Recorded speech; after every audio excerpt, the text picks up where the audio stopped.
사람들은 많이 착각을 합니다. 하나님이 우리를 부르실 때는 더 높은 부르심이 있고 조금은 하등한 부르심이 있는 것처럼 생각하게 된다는 거예요. 윌리엄 틴데일은 이렇게 얘기했습니다. 접시를 닦는 일과 설교하는 일은 하나님을 기쁘시게 한다는 점에서 동일하다. 여러분, 우리는 교회에서 하는 하나님의 일이 있고 세상에서 하는 하나님의 일이 있다는 것을 기억해야 됩니다. 세상에서 하는 일과 교회에서 하는 일은 같은 가치라는 거예요. 하나님을 위해서 한다면. 우리는 세상 속에서 하나님께서 부르신 삶의 현장에서 그 직업을 가지고 부르심이 합당한 열매를 맺어야 하고, 또한 그곳에서 하나님의 사랑을 드러내며 천국의 복음을 전파해야 된다. 이 두 가지는 우리에게 동등한 가치로 중요한 부르심이고 이 둘을 모두 해야 된다는 거예요.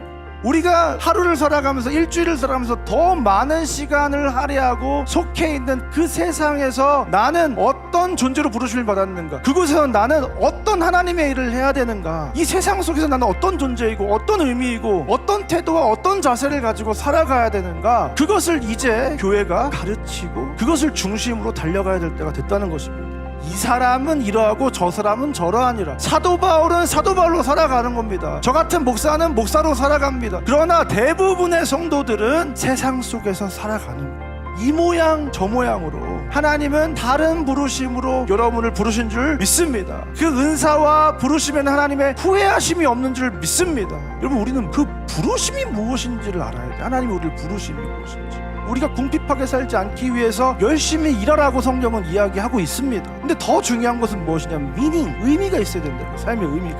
내가 잘하고 즐거워하는 일로 세상과 사람들에게 좋은 영향을 끼치게 되는 어떤 의미와 가치를 가지고 그 일을 해야지, 단순히 이 일을 하는 게 돈을 많이 벌기 위해서, 내 안정을 위해서, 내 편함을 위해서, 자랑이 되기 위해서 하는 것은 의미가 없다는 겁니다. 그리고 더 나아가서는 미션, 그곳에서 하나님의 어떠한 특별한 목적과 뜻이 이루어지도록 해야 된다. 그럼 우리는 왜 일터에서 자유와 해방감을 누리는 것이 아니라 일터가 나를 속박하고 옥죄고 나를 고통스럽게 하는 저주를 맛보게 되는가? 둘 중에 하나라는 것입니다. 그곳이 내 부르심의 자리가 아니던지, 아니면 하나님이 나를 부르신 그곳에서 하나님이 나를 부르신 그 이유와 목적을 발견하지 못하고 내 마음대로 단지 돈벌이의 수단으로 그 부르심의 현장을 내가 살아가고 있든지. 직업에는 절대 귀천이 없는 줄 믿습니다. 연봉이, 직급이, 사회적 평판이 저와 여러분의 가치를 결정하지 않는 줄 믿습니다. 우리가 있어야 할 그 부르심의 자리에